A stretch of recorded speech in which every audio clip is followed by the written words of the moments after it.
So can I just check that everyone can hear me okay? Can you hear me? In the corners? Great, fantastic. So I won't use the microphone. Okay, so my name is Wassim. As you heard earlier, I'm one of the founders of the Decentralised Society.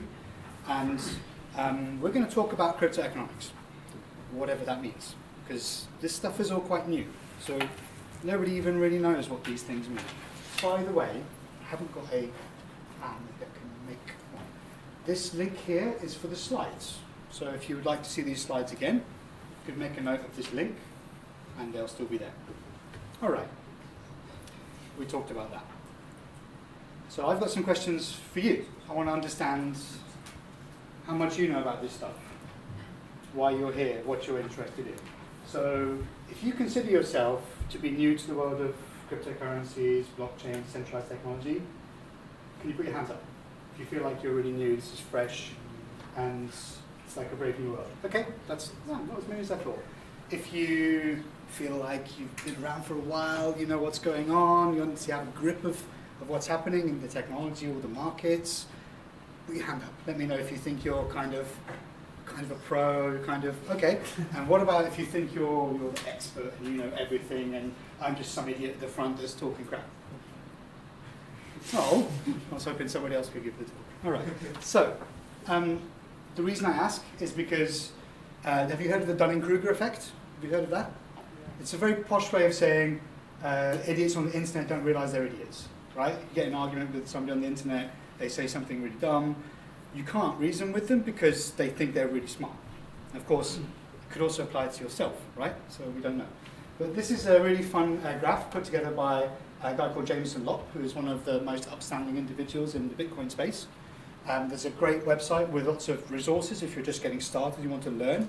His website is lopp.net. If you go to the Bitcoin resources link there, you'll get so much information. So this graph, right, this really tells you a lot. So this is when, the people who put their hands up first at the start of their journey, this is really overwhelming stuff. It's complicated, it doesn't have much analogy or overlap with what we've seen before in traditional markets. So it's natural to come to this thing and feel a bit overwhelmed, a bit confused. Then after a while you start to learn and understand, and then you think you're an expert, right? And then you learn more, and then you realize that you don't know that much. Because this stuff it's layer upon layer, all the way down, getting more and more complicated. And these are really important points, right? This stuff is new, yeah? It's the intersection of several different fields kind of pushed together. And so we don't have much prior art, we don't have much in the way of experts, and we don't have much in the way of easy answers. So if people are promising you easy answers, that should be a red flag. Just saying that for now. I don't have any easy answers, so you can trust me, right? So internet people want your money, right? I think you know this by now, but Bitcoin and these cryptos, this is the first time we've had really native digital money. Like it's really like the internet money. And because of that, you've got these different systems. We don't have a central arbiter, we don't have a bank, we don't have somebody that can refund your money or charge back your transaction. There's no forgot your password button, right? So if people take your money, it's final. That's it's a feature, not a bug. These systems display a high degree of finality. And lastly, I'm just some guy, right? So I'm going to talk. I've got a big mouth, I can talk. I know some stuff. Sounds like I'm an expert. There aren't any experts, right? I'm the piano teacher that's one step ahead of the pupil. I'm always learning. Literally every day there's something that completely knocks me sideways in this world. It's incredible. Oh yeah, and this guy, I had to block his face because you've probably seen it on the internet if you even Googled, like if you typed any keyword about cryptocurrency into Google, you'd have seen this guy's face. It's a very punchable face. And he doesn't know anything. So look, this is him now on TV. Because he paid the most Google advertising, he's now considered an expert by the mainstream media. He's on TV all the time. That's him saying, oh no, cryptocurrencies are the best thing ever. This is 2017, 2018. This is what he was saying when he found Bitcoin in 2013.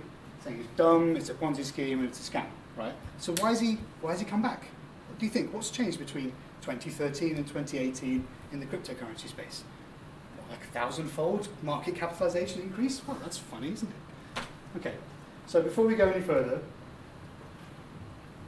I want to say something about speculation. So speculation is one of the important network effects of Bitcoin and cryptocurrencies. It draws people's attention to what's going on in these economic systems. Now, humans have got these hardwired impulses, right? You know, the 7 deadly sins and what have you. Greed is one of those. So if people see an easy way to get more of something, get some more resources, get rich quick, solve all their problems, it's tempting, right? But, I mean, this picture's from the 30s, and I know we're probably not going back to children for sale, right? We're probably not going back there. But I'm trying to make a point that these markets, especially the markets, they're highly speculative. And these things can change really quickly, right? So I'm not your lawyer, I'm not your financial advisor. You should never risk what you can't afford to lose. You should never go into debt to acquire cryptocurrencies. These are under-regulated markets, which make them paradise for scammers, right? Governments may take measures, regulation and so on, that may have a significant impact on these markets. Price action is extremely volatile. You've probably noticed that. That's why the TV loves this stuff, right? You know, things go up 100%, down 90%, 10x. But you have to be really careful, especially if you're going to go down this road of seeing these things as potential investments. It's my opinion that you need to educate yourself on the technical significance and importance of these protocols and these networks. That's the most important thing. And the value that's in these technologies will be the value that's ultimately left standing when all the speculators have gone home, right? So there's a really interesting talk by a guy called Joey Ito, who runs the MIT Media Lab. And he gave a talk at a conference called Scaling Bitcoin a few months ago, where he was talking about exactly this. He was around during the internet bubble of the 90s. And so as that internet bubble inflated and the hype increased and pets.com and all the rest of it, he said they couldn't get any good work done. They couldn't build a good company because nobody wanted a good company. They just wanted the snazzy name and the get-rich-quick scheme. So that's why there's 100 pets.coms and only one, you know, Amazon and one Google left standing. Maybe the same in the cryptos. We've got, like, I don't know, thousands of cryptocurrencies now. It may be in 5 years' time that there's only 24 of those left. So bear that in mind. When people say these things don't go to zero, they kind of can go pretty close to zero. So be careful. 90% drawdowns are not uncommon. So that means you put in 10 bananas and you get 1 banana back. So you don't have to be a monkey to realize that's a bad investment. So the last point is the most important. These are trustless networks. They're not meant to be, not compatible with the previous system of financial advisors, trusted custodians and banks and so on. You've got to look after these things yourself. You're not supposed to trust anybody. There's a great saying, which is that Bitcoin is the currency of enemies.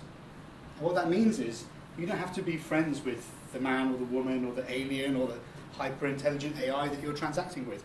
You just need to have a certain schematic, certain number of parameters that enable you to make that transaction and be sure that it's going to happen and be sure that it's irreversible and so on. All right.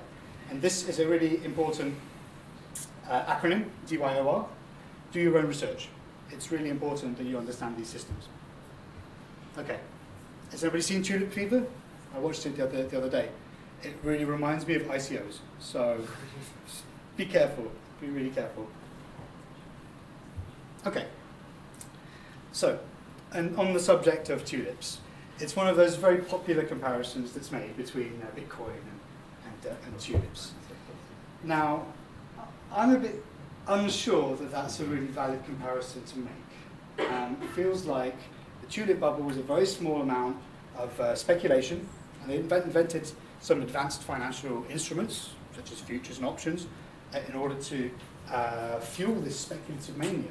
So one of the reasons it went so far in terms of price is that people were buying options. So they had a leveraged optionality on the increase in price, and they weren't risking necessarily as much capital as you would as if you were buying something on spot.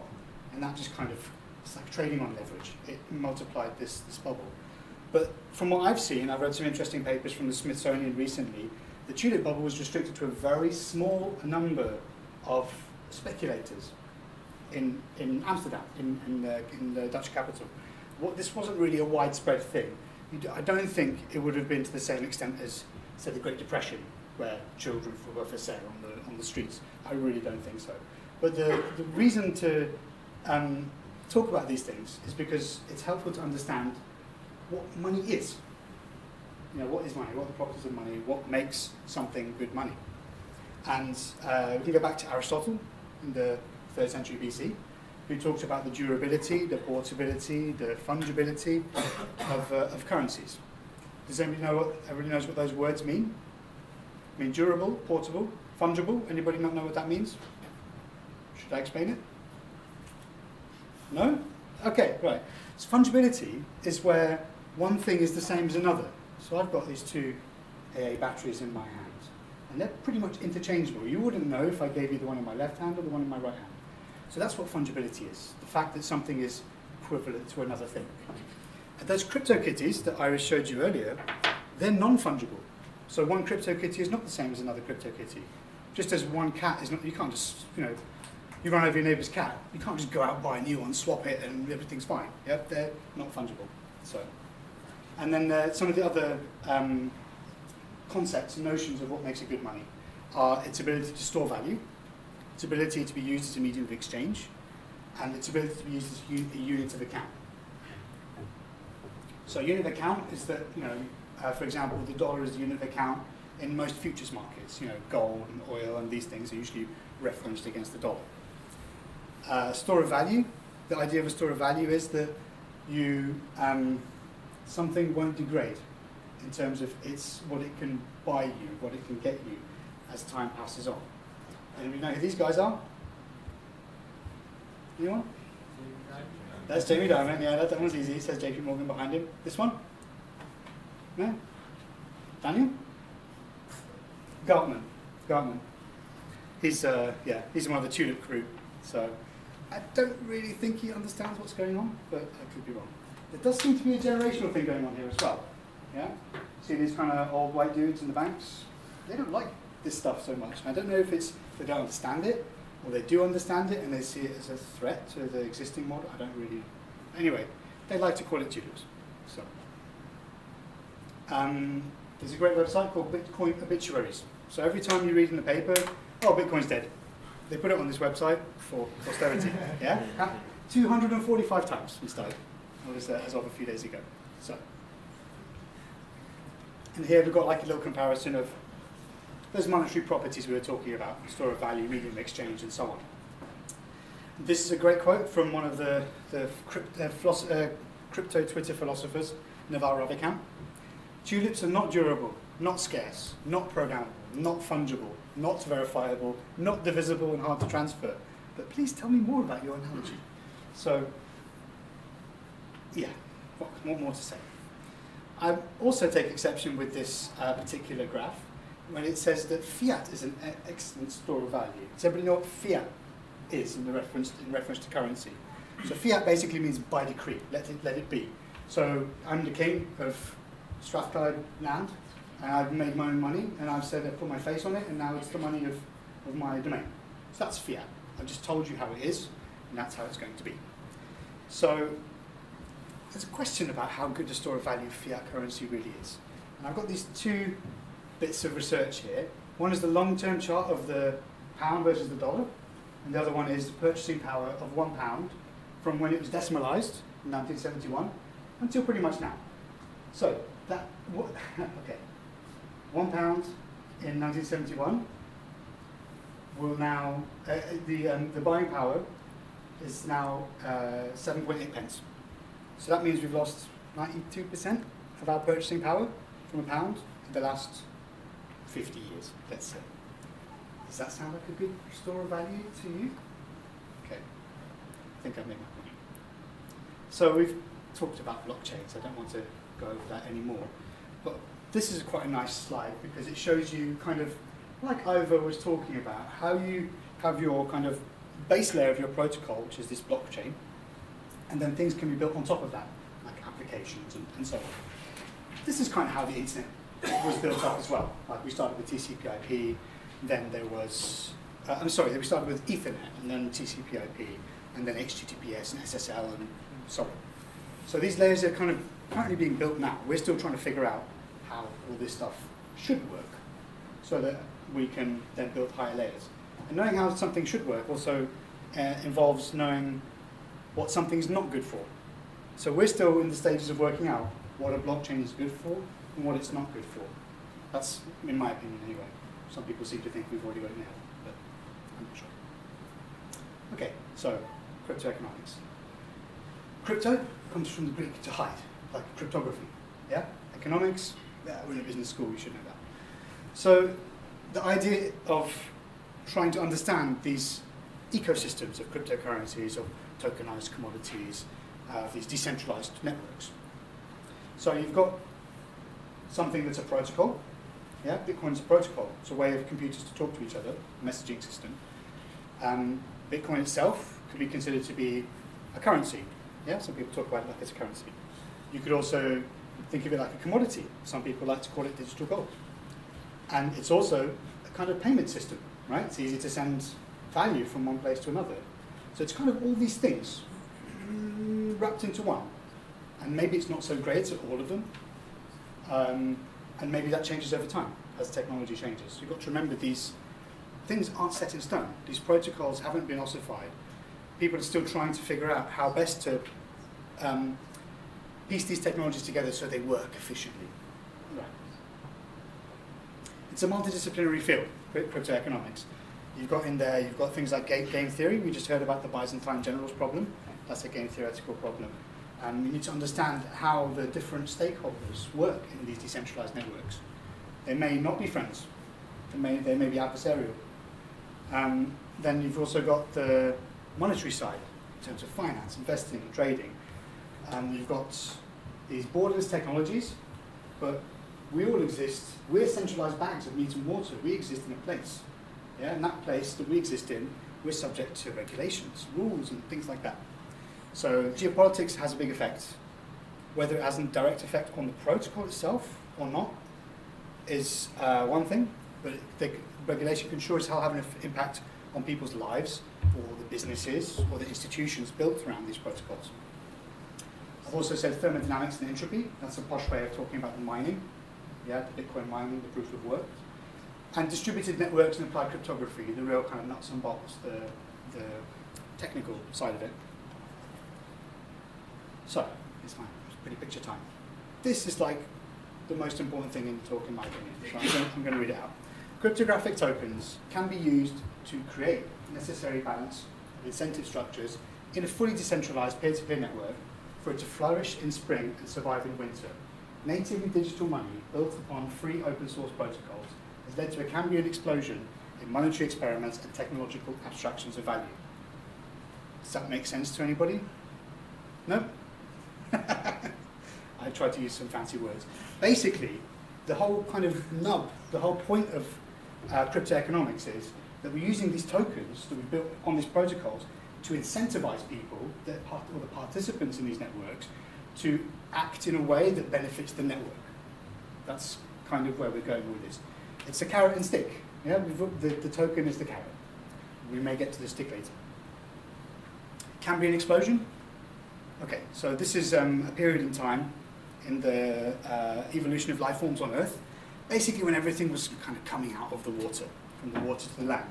And the amount of complexity, number of species, number of life forms increased exponentially. So that's what we're talking about here. So every time somebody tells you about, like there's X many thousands of coins and this many thousands of tokens, that's what we're talking about here, this kind of exponential proliferation of all these different tokens as people try to experiment with these technologies, figure out what works and what doesn't. Okay, how are crypto assets different from traditional financial instruments? So if we think about traditional financial instruments in three really broad categories, we just talk about equities, commodities, resources, precious metals and so on, and crypto assets. I know that there's bonds and options and all the rest of it, but let's try and keep it fairly simple. So the first thing to say is that these crypto assets are not fractional. They're not debt-based. There's no counterparty liability. What that means is it's a bit like holding a coin in your hand, yeah, a physical coin, £1 coin. So if I give Ivo my £1 coin, now he owns it. Right? I don't own it anymore. And that's what we call a bearer asset, something that you hold. When you hold it, you own it. It's not in your name. And when you give it to somebody, you don't own it anymore. So in some ways, these things are a little bit like precious metals. Yeah, and that's maybe why we've got this digital gold analogy going on. So, incompatible value proposition models. It's hard to value these networks because they're not like something we've had before. If it's a piece of gold or silver, you can weigh it, you can assess the market rate. If it's an equity, you can look at the book value and the market value, divide by the number of shares outstanding and the debt. You've got all of these metrics that are well worn, even price earnings ratios and things like that. We don't really have that stuff yet for the crypto world. It's still quite new. And we're still trying to figure out what these networks are valued, how we can value them, what makes them valuable. So, what else to say? These are decentralized, these networks, like we've just said. So, unlike an equity or even a precious metal allocation that's custodially held in a vault, these technologies, it presents challenges for like a nation state or a regulator or a central bank or a government, how they approach the management, the regulation, or even just the understanding of these protocols and these networks. You often see this probably about once a week now. You read an article saying the Central Bank of Algeria has banned cryptocurrency. And that's all well and good. And I respect their decision for what happens inside their borders. But because of the way these technologies work, I'm not sure it's really meaningful to do something like that. Because we've got these radically decentralized networks. Say, for example, Ivo and I are Algerian. Ivo is here, and I'm in Algiers. If we have a Bitcoin wallet, which is multi-signature, which is a bit like a safe, which has got two locks in it with two keys, right? And only one of those keys is needed to spend the money, and we have a shared wallet. Who owns it? Does he own it, or do I own it? Does the person who owns it, is the person who's in the country where it's against the law, does that person own it, or does the other one? So it kind of starts to become more complicated, this issue of custody and this issue of borderlessness. And the other thing to say is that the culture is very different of these crypto assets. And I'll get to this a little bit later. And now I was kind of maybe a bit skeptical about all of this social culture around these cryptos, the memes and all this kind of stuff. I thought it was dumb and it was childish and it was pointless. I actually think it's really important now. I think this is something that brings these communities together. This it's a social anti-fragility. I think that this meme of hodling, this meme of going to the moon and the Dogecoin and all these kinds of things, I think it brings these distributed communities together, gives them something. It sounds crazy to say something to believe in, but it is kind of something to believe in. Anyway. So we already talked about this. I've talked about how Bitcoin is a protocol and a currency, so I'll skip over that. People are trying to kind of make a taxonomy. We've got these thousands of tokens. Like, people trying to understand what kind of token is this? What's it trying to do? What's it similar to? Can we group some of these together into classifications? And that's what these people are trying to do here. So you can see things like utility token. Utility token is like a coin you put in an arcade machine or a vending machine. It serves a purpose, right? You got the coin, you wanted to put it in the vending machine, and you got the product. Except instead of being a bottle of Coke, it might be a crypto kitty or something like that. And so what you've also got is security tokens. So people want to tokenize traditional assets, like equities, like stocks and shares. And so then one token would be representative of one ordinary share or something like that. So that's what a security token would be. Then you've got our more pure kind of cryptocurrencies, the ones that are really designed to be money, to function as a money. And then you've got all kinds of other stuff. Like it's a whole menagerie out there. Take a look at this slide if you like offline. It's really informative. So I also want to say something about how can I put this? Like different perspectives, different ways of looking at the same thing. So this is the leaderboard, the top 10 cryptocurrencies by market cap. I've done this in pounds and in Bitcoin. Now, I don't know if this is big enough for you to read, but the pounds numbers, they're human readable. Like, it's some pounds and some pence. We know how to deal with that. The numbers, when you measure against Bitcoin, because obviously Bitcoin is more valuable than all these other ones, so what you end up with is a small number, like a number less than 1, usually.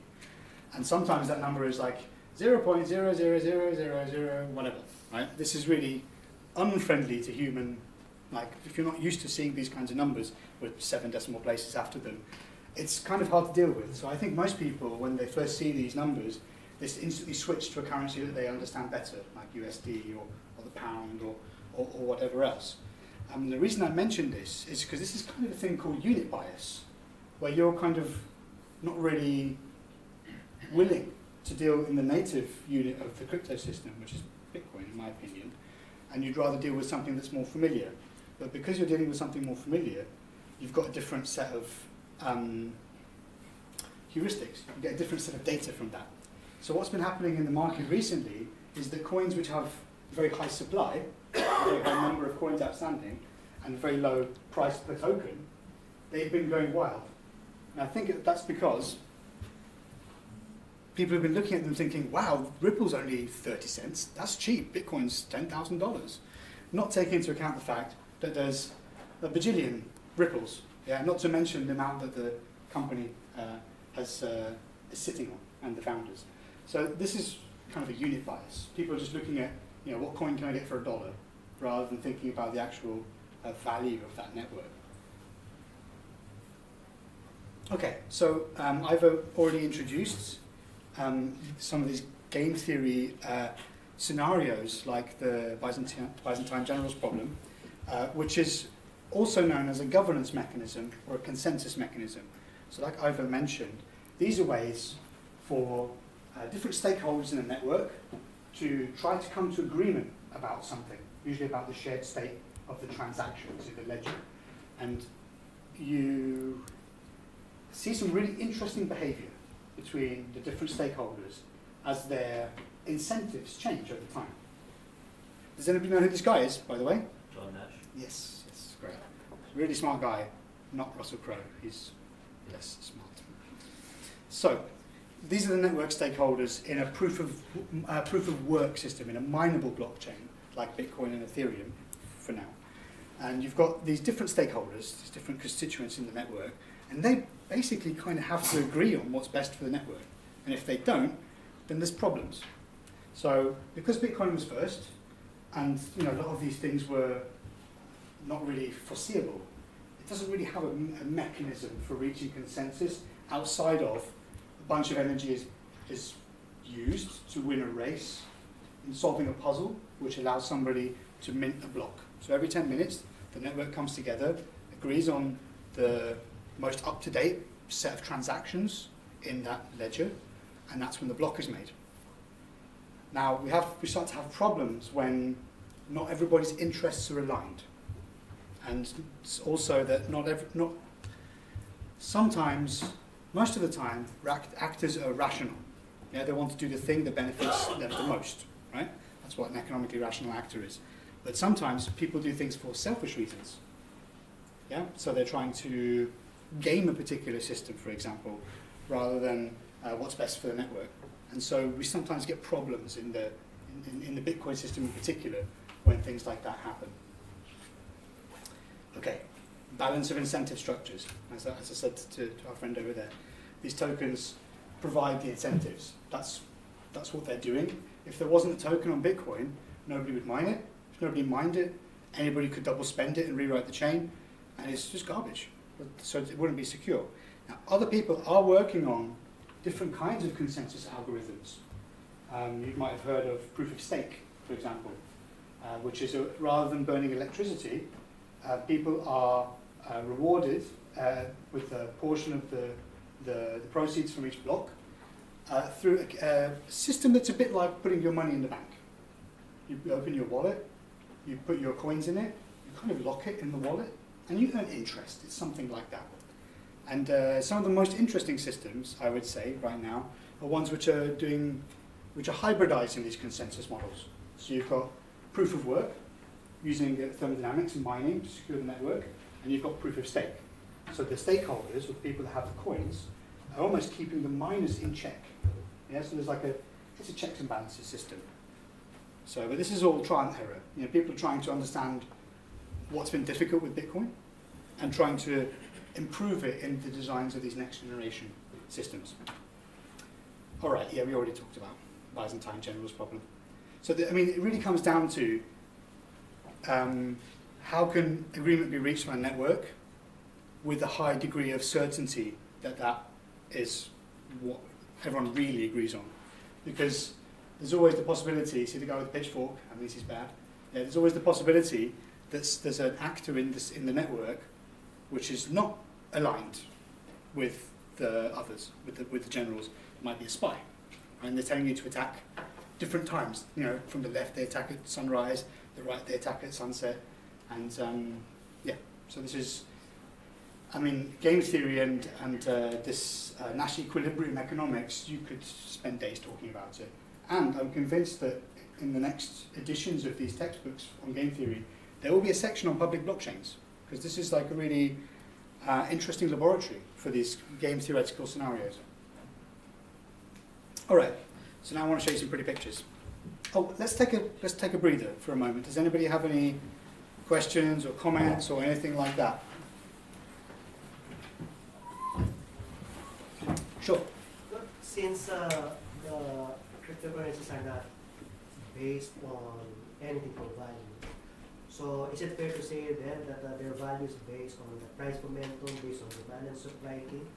Yeah, we're gonna talk about these kinds of things because yeah, this is the journey of this field, is to try and understand what gives these networks values. Because, like you say, the existing ways of computing the value of something, describing the value of something, doesn't really work here. Yeah, so you know, if I have a lump of gold, I can weigh it and I know the market rate or whatever. So I can't do that with these systems. So, I mean, ultimately, all markets are largely, it's a conversation between buyers and sellers. So the market sentiment drives the price action, whether something is going up or it's going down.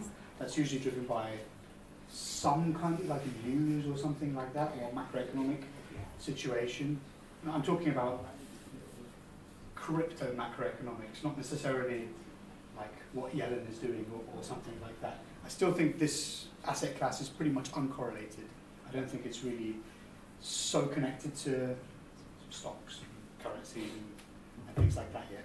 Will probably come as the liquidity increases and the financial products start to get constructed around it. But the question about intrinsic value is really problematic, yeah, because there isn't really one that you can use that's based on an existing valuation framework. Some people use a labor theory of value, like a kind of Marxist idea, which is how much work went into creating something, and that's how you value it. Now, there's lots of problems with that, but if you would do that calculation based on the mining equipment, the energy needed, and all those kinds of things, we are still talking in four figures. You know, you're probably talking about several $1,000s. But as I'll show you a bit later, as the price increases of a crypto asset, a mineable one, the amount of hash power which comes onto the network to secure it also increases. So that's a bit like that parable with the soup and the water, right? So every time there's more hashing power, the soup gets watered down. So your bowl of soup eventually becomes water because some guys turned up with loads of computers to secure the network. So I'm going to show you some pictures, some data, right? So a lot of these systems, these public blockchains, anyone can access them. They're open networks. Everybody's free to come and free to leave. A lot of these first generation ones, like Bitcoin and Ethereum, the data is transparent. I mean, these systems are not anonymous. If you think you're like doing something and nobody can see it, guess again. So these public blockchains are pretty transparent. I might not be able to tell it's you that's doing the transaction, but I can see that somebody's doing a transaction. Say your IP address leaks from your node or some other piece of information gets out, then people are doing chain analytics now, trying to understand how transaction graphs networks are interrelated. So yeah, there's lots of data. So this is the blockchain, yeah, kind of. This is a great website called TradeBlock. And it's showing you, giving you a visual representation of each block. as it's being mined in Bitcoin. This is telling you when it was, how long's passed, whether these, like the dark bars are old transactions, and the blue ones are the newer ones. And then the yellow bar is, sorry, the blue is the value. No, the yellow is the value, the blue is the number of transactions. Yeah. And the mempool, so let me explain a little bit how this works. Say I want to make a transaction with Esker. So I open up my wallet, I send him 1 Satoshi. Now before that goes into a block, before it gets mined, that goes into a bit of RAM on the network called the mempool. Yeah, and that's where all of the transactions which have been broadcast but not yet mined go. So the mempool tells you how busy Bitcoin is. It's a bit like the weather forecast of Bitcoin, or the traffic forecast. And each person is free to choose, you can see down here, the fees. Each person is free to choose how much they pay, their transaction fee. And you know how this thing kind of works. It's a bit like you want to use a courier, right? You want to send a package home. If you want to send it tomorrow, if you want it to arrive tomorrow, you're going to use FedEx or UPS or one of these things, Parcel Force. And that's going to cost you some money. But if you don't care when it arrives, you can just put some stamps on it, throw it in a post box, and it will arrive eventually, probably. So this is a bit like that. You're attaching a fee, and that fee determines your priority level, your pecking order in the mempool.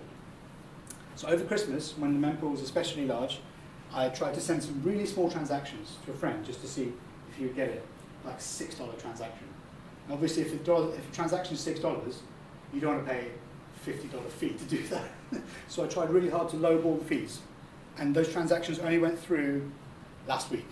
So they were in the mempool for a month, something like that. Right now is a great time to send Bitcoin transactions. We're down to 2 sats per byte. So it's really cheap now. This is, again, the mempool. You see these peaks that come up? That's when the network gets congested. There's too much stuff going into the mempool, and the mempool isn't being cleared by the blocks fast enough. Now look how it's come down. There's a bunch of theories about why it's come down. Partly like a market-based response, like if the fees are too high, people will use other coins, they'll use higher layer networks like Lightning, which is now on mainnet. And also, there may be some malicious actors deliberately filling the mempool with spam or garbage transactions. Transactions which they don't really care about, transactions which are not valuable, but there's a way that you can construct the transactions so that they cause maximum disruption to the mempool and the Bitcoin network. Now, have a think about why somebody might want to do that. Might want to make Bitcoin slow and expensive and the fees high, and then go on TV saying, hey, I've got my own coin, the transactions are fast and cheap, and ditch Bitcoin. So that's a theory, let's say. Remember what I said about the scammer's paradise? Yeah.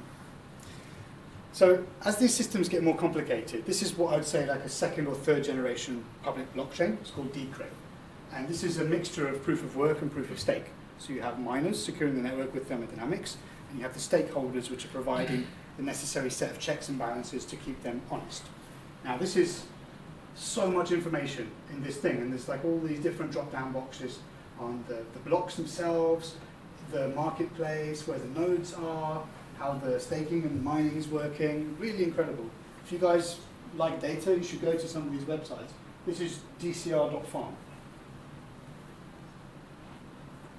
This is, yeah, again, this is all from Decred, the next few slides. So we talked about hash rate. Hash rate is the total amount of computing muscle in a network. And as the computing muscle increases, every so often there's what's called a difficulty adjustment. So that, can I explain this? It's like a way of averaging out. You're taking into account the fact that more hash power has joined the network. And because more hash power has joined the network, you still want to keep your blocks coming the same sorts of times. You want them every 10 minutes if it's Bitcoin, or every 15 seconds if it's Ethereum. But if 10 times more hash power arrives, blocks start to get found quicker, and that can be problematic for some things. So the difficulty adjusts upwards, so it gets harder to find a block. And that's all just to keep the system so that a block is constructed every, regular intervals. Yeah, all kinds of weird things happen when the block times start to get distorted. Okay, yeah, block size, I'm just showing you data, loads and loads and loads and loads of it. Okay. Retarget. Okay, Metcalfe's law. Has anybody heard of this?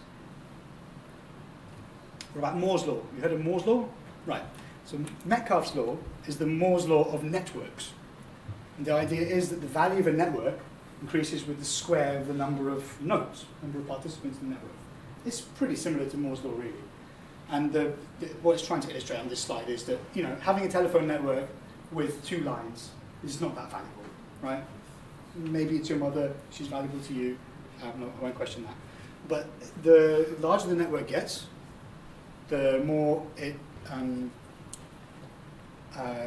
this is literally what we call a network effect. As the network grows, it becomes more important and more powerful. Because it's more important, more powerful, more people are incentivized to join the network. And you have this kind of reinforcement, this snowball kind of situation. So that's one of the theories that people use as a starting point, how to value networks. So the larger the network should be more valuable in some way. So, as I said, people have been scratching their heads over how to try and find a way to value these systems. And there's a really great book by a guy called Chris Beniska, Placeholder Ventures, former ARK Invest. He's the sort of guy who pops up on TV as a talking head every now and again. But this guy is not an idiot, unlike most of those guys that they get on to talk about crypto. This guy's pretty smart. So he's talking about trying to value these systems by understanding the throughput of transactions. Like, is it actually being used? Now, this is more for monetary systems, let's say. But you know, so we're looking at the usage, the kind of volume of the transactions, and comparing that to the size of the asset base, the market cap. So the ratio is essentially the market cap and the transaction volume, kind of ratioing those two things together to try and get some kind of idea. This is Willy Woo, really, really smart guy. You should all look up his work. And this is like, he kind of came up with this, with him and Beniska. So this is a logarithmic graph of Bitcoin, number of the network valuation, the market cap on the right, and the daily volume of transactions on the left.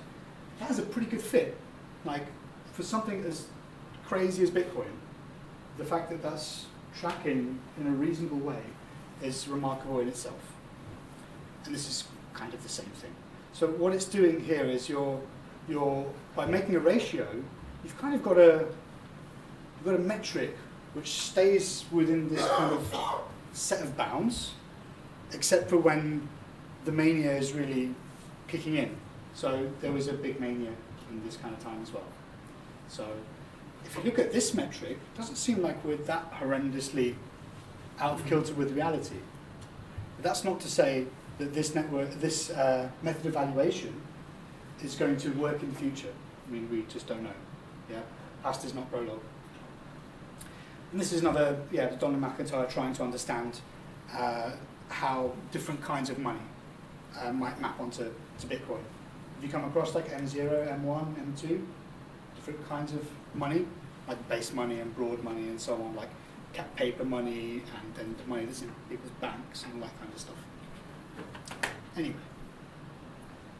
it's also people trying to map volatility, daily changes in the magnitude of prices of Bitcoin.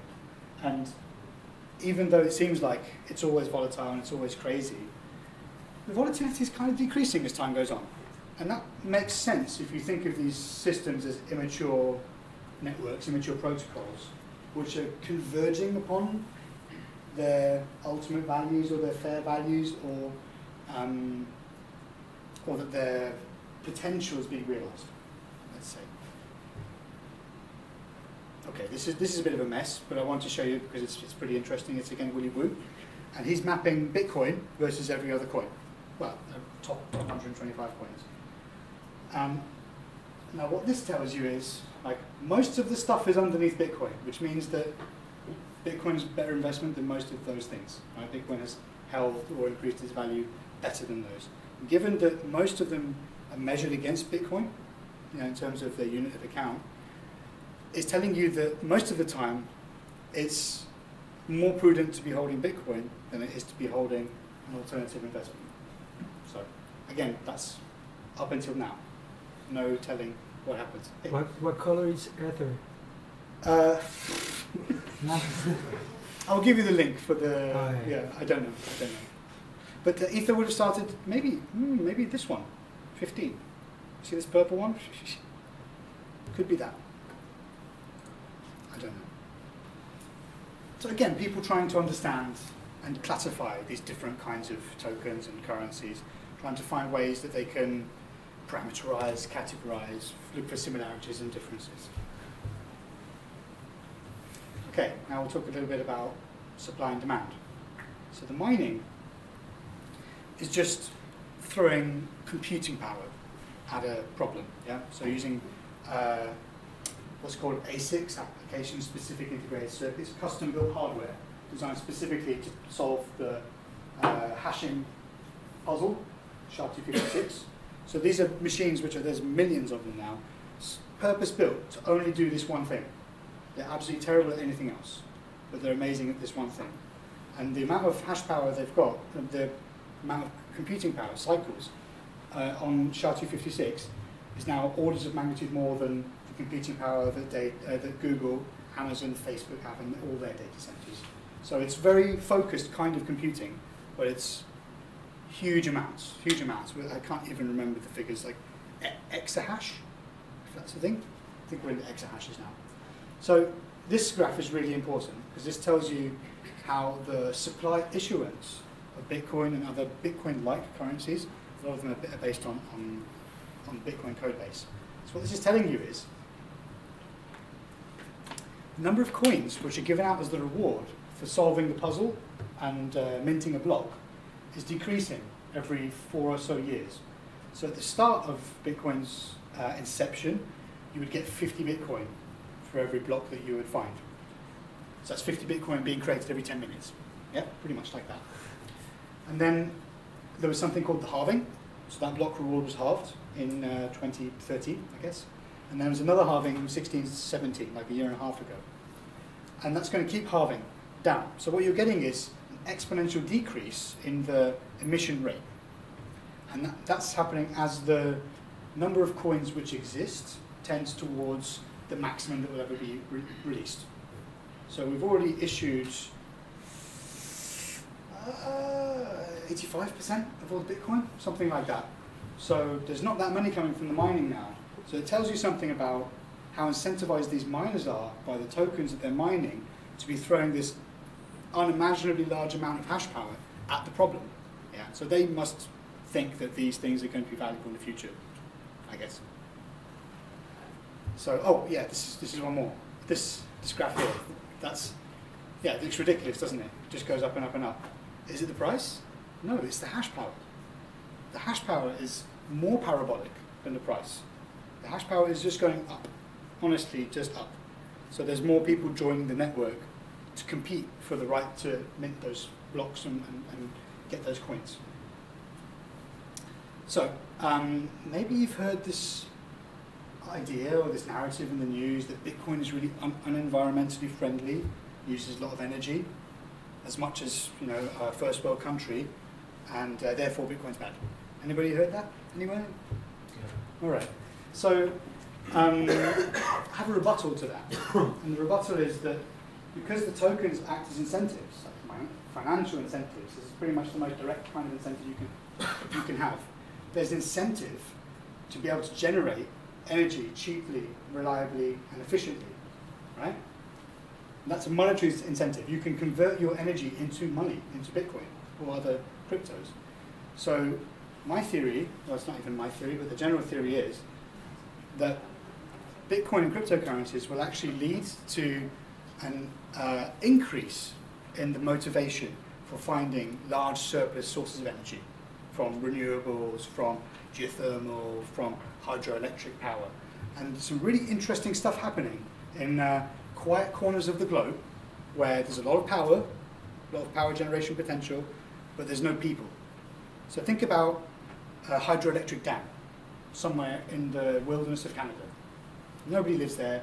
The steel mills are all gone that used all that power. So you've just got these empty spaces. Yeah, sure. Is it like, to follow what you just said, right? I could just say, we could just spray AIDS to everyone, and it would be an incentive to find cure to AIDS. You can create an incentive structure with these crypto-economic, with the tokens and with well-designed crypto-economic ecosystem. You can try to incentivize people to do almost anything. But still, if we spread AIDS to everyone, lots of people will die before we get to the continent. The things over here. Oh, I see what you're saying. That's what I'm saying. Yeah, okay. Well, maybe it's different because the time scale for, like, we already have the renewable technologies. Yes, I actually have a PhD in renewable energy physics. We actually have the technologies now. The question is, what's the motivation to deploy them? So we have some problems in some places where, you know, governments may have nationalized the coal or the nuclear, therefore they've got an incentive to keep those going. You've also got situations where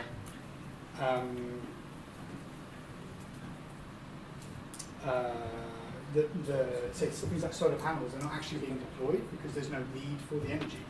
Somebody hasn't decided they need the energy, so then the panels don't get deployed, or they get dumped, or they get exported. So I don't know if this is like AIDS. I'm not sure. That, With renewable energy? no, we don't get renewable energy. Oh, yeah. faster, but Yeah, indeed. Yeah, but people will be incentivized to get there faster because they get some coins. Yes.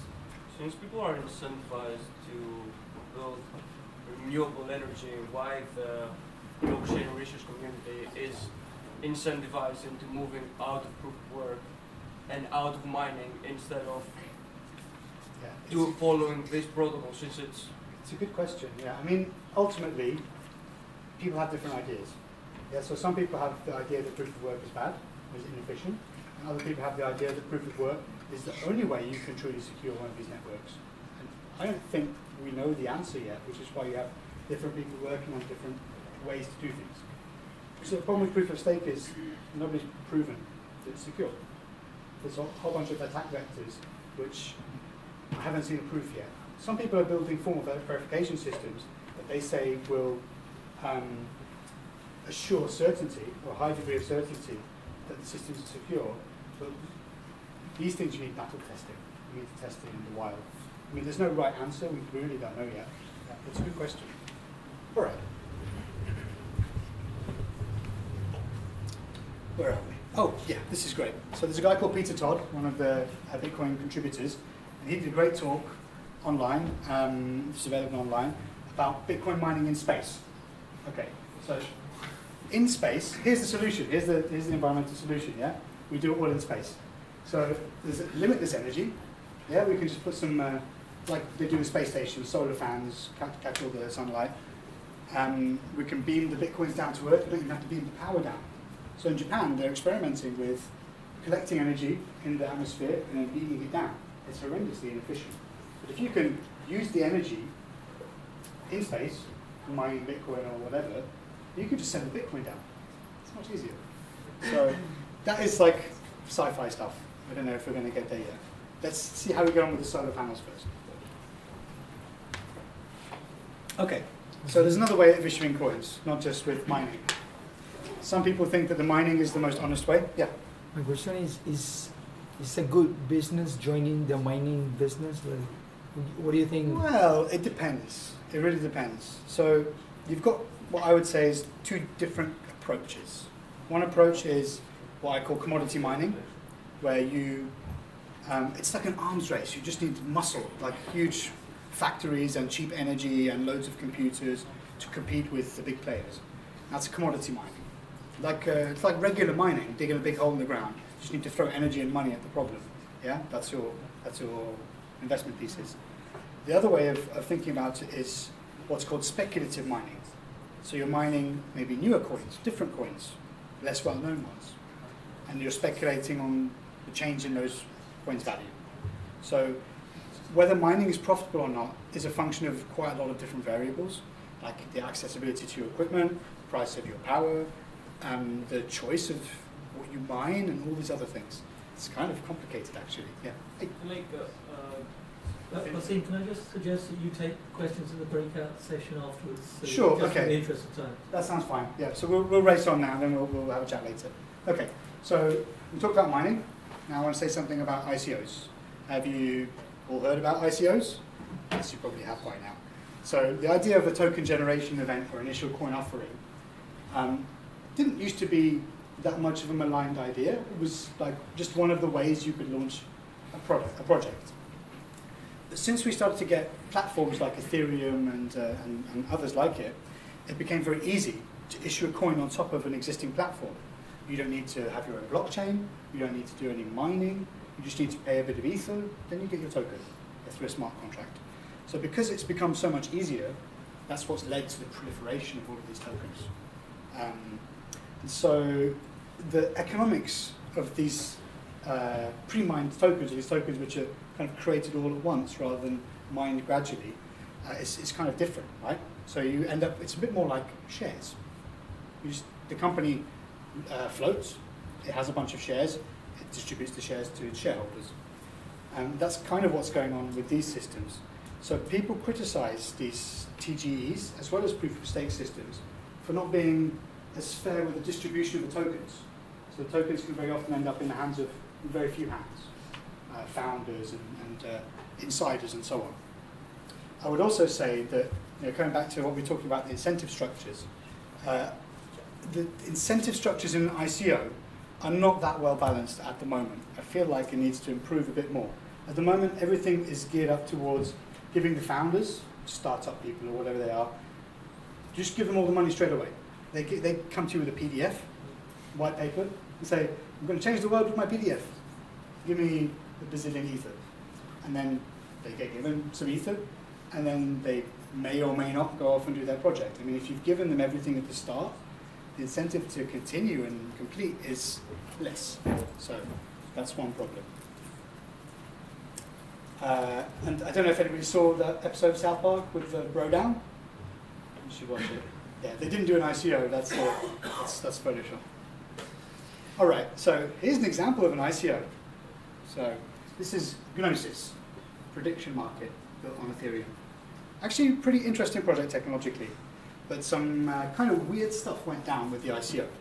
So this was in, I think, May or June, at the height of the first round of hype of the ICOs. Now, what they did was they did something called a reverse Dutch auction. So rather than, like, normal auction like on eBay, yeah, you want to buy some pair of shoes, you bid £20, somebody else bids 25, you bid 30, so on. Reverse Dutch auction starts from a high price, yeah, and then you go down. So the problem with that is you're kind of creating an environment where the mania, you're harnessing the mania and the FOMO, the fear of missing out. So what actually happened in this one was they said, well, if we sell out in this time, then we'll keep this many coins and you get this many. And if it takes longer, then you get more coins and we keep less. And the whole thing sold out in the minimum possible time, less than 15 minutes. And therefore, they gave out 5% of their tokens for $12.5 million, giving their project an overnight valuation of $300 million. And they hold 95% of the tokens. So that's not a very wide distribution, is it? There's some problems there. So if they want to dump all their coins, that's a problem. The other thing, people start to do some analysis, because again, these smart contracts are all public. So you can look at, which address contributes what, and so on. And 40% of the total allocation of the ICO came from 2 transactions. It's probably insiders or a fund or one of those kinds of things. So this is telling you that the distribution of these things is not that widespread. Now, this is a particularly egregious example of it. I just wanted to show you. And the other thing is, right, the way these things work. The ICO is about to start. Marketing is ramping up. Everyone's hearing about it. It's on. You see it on your phone when you're scrolling through the news. Then they sell the tokens, and because they haven't prepared anything, almost none of them have got a working product. They then disappear for 6 to 12 months to build their product, if you're lucky. And in the meantime, there's basically no news. And when there's no news and the market sentiment changes, you get these big red arrows of everything going down. So the ICO investor buys up here. Then 6 months later, we're down here. We're 90% down against Bitcoin. And that's when the larger players in these markets will then start to buy. They buy at the bottom. Yeah, smart money buys at the bottom. That's what's happening. So all of the people that invest in the ICO that think it's dead, they sell down here, and then the market makers and the whales buy down there. So yeah, don't do ICOs, kids. Okay, and then we'll talk about the markets a little bit too. How are we doing for time? Right, I'll try and wrap this up in 10 minutes. So speculating on the price action of these things brings a huge amount of attention to these networks. I mean, just look at the mainstream media at the moment, the corporate mainstream media, let's say, the commercial mainstream media, CNBC and Bloomberg and those guys. It's like somebody's flipped a switch a few months ago, the Bitcoin switch, the crypto switch. And now all they talk about is crypto. Bitcoin this and Ethereum that. And okay, so I'm starting to wonder if these people are a contra-indicator. Because every time I see this guy telling you how to buy something on CNBC, is the top of the market, right? And he's, yeah, I don't find it very ethical. That's okay. So this thing is popular right now. People are rushing in to get involved with crypto assets, and trading them is one of the ways that people can interact with them. The infrastructure around this space, things like the exchanges, the brokerages, where people transact between Bitcoin and fiat and crypto and fiat, they're centralized. These things are not like these resilient protocols. These are like companies with founders and offices and SQL databases and all the rest of it. And they're buckling under the strain. So a lot of these exchanges have started to close their doors to new registrations. And then a secondary market starts to appear. People selling exchange accounts for $20,000. This was a few weeks ago, right? It's not worth $20,000, I'll tell you that. So, anybody heard of Robinhood? The Americans, yeah? Robinhood just announced they're going to start doing some crypto stuff, right? That's the waiting list as of yesterday. They announced it at the weekend, yeah? Now, what I think is happening here is that anyone can put their email address in, but only people from 5 states in America can participate. So I think this list is going to be full of people that aren't eligible, that just want an account from anywhere and they didn't read, right? But still, that's the equivalent of 10 weeks of Coinbase signups. And everyone was already, our minds were blown at how fast Coinbase was growing. But this thing might blow them out of the water as well. So there's new players and participants coming into this ecosystem. And that will bring more liquidity. These markets will probably become a bit more rational, a bit more liquid, and a bit more efficient. They'll probably start to look more like traditional markets. That's what I imagine is going to happen. Okay, don't beat those guys. Yeah, it's really tempting. All of this stuff is really cool, exciting. Technology is awesome. People are making money. But if you rush in without understanding what you're doing, you're probably going to have a bad time. So just let that be a caveat. All right, so I'm going to talk about 1 or 2 more things, I think, not much more. I like this because people are trying to understand some of the really extreme market conditions that are going on here. So probably you noticed around a few months ago, Bitcoin was going up. It was going up a lot, really fast, from 5K to almost 20 in not a very long period of time. And that gets everyone's attention. So what makes an asset do something like that, behave like that? And again, it kind of comes back to supply and demand. Oh, I just wanted to say this as well. You see these crazy graphs that go up and up and up? What do you think they are? Anybody? That's the S&P 500. Yeah, look at that. Yeah, going straight up. Yeah, parabolic. And that's the Swiss National Bank. And they just buy everything, every kind of financial product imaginable. They just print money to buy stuff. So it's not just Bitcoin that's exhibiting these interesting market characteristics, by the way. Okay, so this guy is really funny, right? And I'm not saying that he should be your investment advisor. He seems to be only interested in parabolic things. And he's a little bit of one of these ideological people that I was talking to you about. He's like hardcore Bitcoin believers. Yeah, look, he's got his sword and his shield, right? He's defending against whatever. So, but the theory is really interesting. I think of it like the gym at school, the sports hall. So you've got to divide it into two areas. You've got the people that are buying, they've bought, or they want to buy, and they're just holding it. They don't want to sell. They just want to keep their coins. And on the other side, you've got the people that want to sell. So say I'm a holder of Bitcoin and I want to sell, I'll then go over to the other side and I'll try and find a buyer. That's a bit like when you go to the exchange, you try to transact.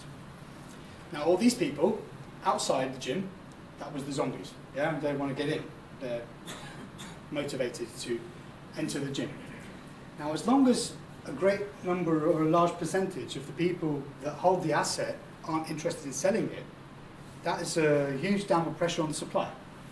And if there's less supply and the demand is constant or increasing, that's how you get these remarkable price action situations.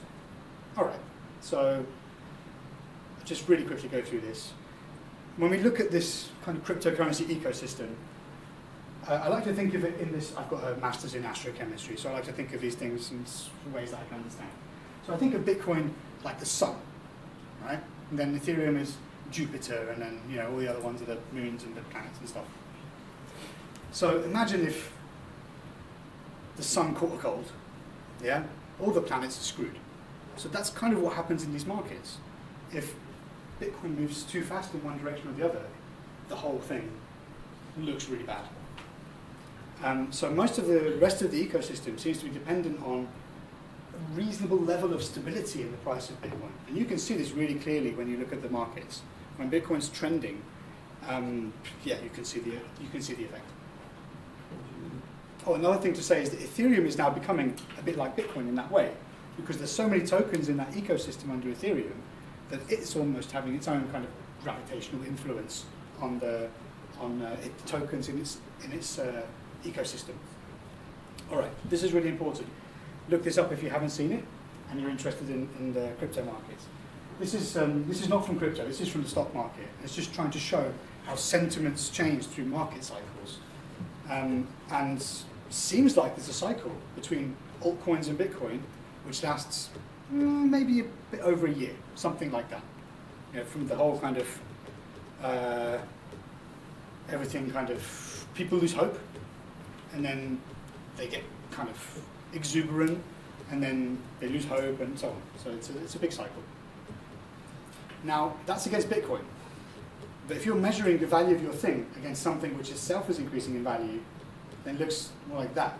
So this is a joke, by the way. I'm not saying this is real data. But it's very hard to look for trends in something that does something like that. So, yeah, be careful. It's always wise to look at things in both units of account. Right? So this is Bitcoin Ethereum, Ethereum USD, and Bitcoin USD. And you can it just look like two completely different charts. So one person that's looking at the USD value, one person that's looking at the Bitcoin chart, they'll reach completely different conclusions. So another thing to bear in mind. And I think that most of the old hands that have been in the market for a while, they measure against Bitcoin. Most of the newer people, like I said before, because of the unit bias, they tend to look at things in fiat pairing. All right. I'm going to say something really quickly about memes. Here's some crypto memes. They look dumb, but I actually think they're really important. That Donald Trump tweet is not real. But I actually think these things are really important because it's giving people a sense of belonging in these ecosystems. I really don't think you can underestimate it. What I haven't seen is a really good study where somebody's compared like how many memes, the meme gravity of a particular project and whether that translates into something. I think you could map that to the community strength of a project. I think so. All right, this is one of my favorite memes as well. But I think we're running out of time. I don't want to say too much more about, we kind of covered a lot of this stuff. Okay, let's say something really quick about regulation. So regulation is inevitable. Yeah, anybody that thinks that we can live in a libertarian paradise where lawmakers don't get involved, I mean, it's a fantasy. You could go live on some Caribbean island, and evade taxes or whatever. I mean, I'm sure plenty of people have done that. But if you're a real person living some kind of ordinary life, then the government or the state of the place that you live is pretty important.